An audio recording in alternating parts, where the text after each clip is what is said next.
Hi there, my name is Spencer and I'm with Xima Software. Today's video is going to talk about routing to CCaaS based upon a unique DID/DDI within 3CX. The first step is going to be adding a name or tag to a DID/DDI within 3CX. From there, we're going to be adding a skill routing identifier within the Xima CCaaS admin portal. We'll go to that point and show you how it's done.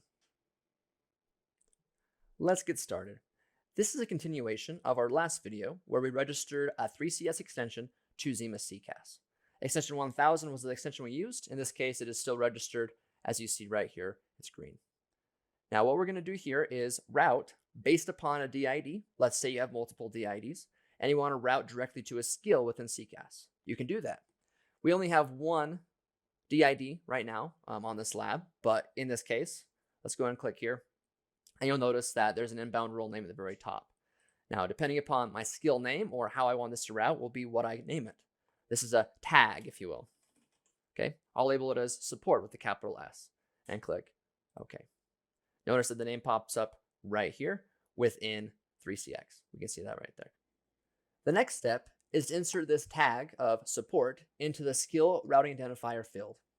This field is found on the Java UI, sometimes referred to as administration portal, the desktop portal, whatever you want to call it, it is the same thing. It looks something like this.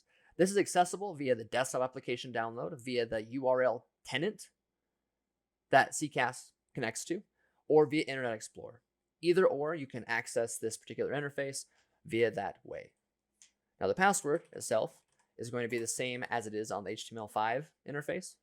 My password is the default, so in this case, it's going to ask me to change my password. If I don't want to do that, I'm just going to click skip in the bottom right hand side. Otherwise, of course, change your password accordingly. Once on this main page, go to Contact Center Configuration, Skill Management. A couple things to point out here. First one to point out is this IVR. As it currently stands right here is IVR, it's the name of my skill, if you will.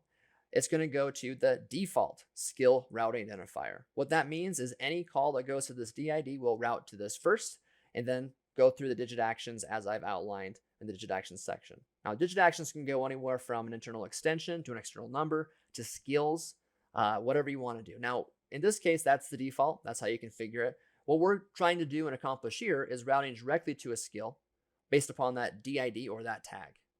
Okay, so in this case, what we're going to do, click Add Skill, label this as support, and then under Skill Routing Identifier, we'll put support. Capital S support syntax does matter. Okay, so capitals, punctuations, whatever you put there, will have to match the same on this as well as on 3CX.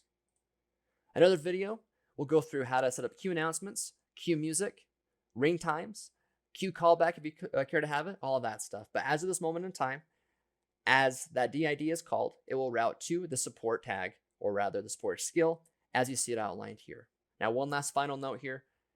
There's nobody assigned to this particular skill. So in order to answer that call, make sure you assign at least one agent to be able to answer that call.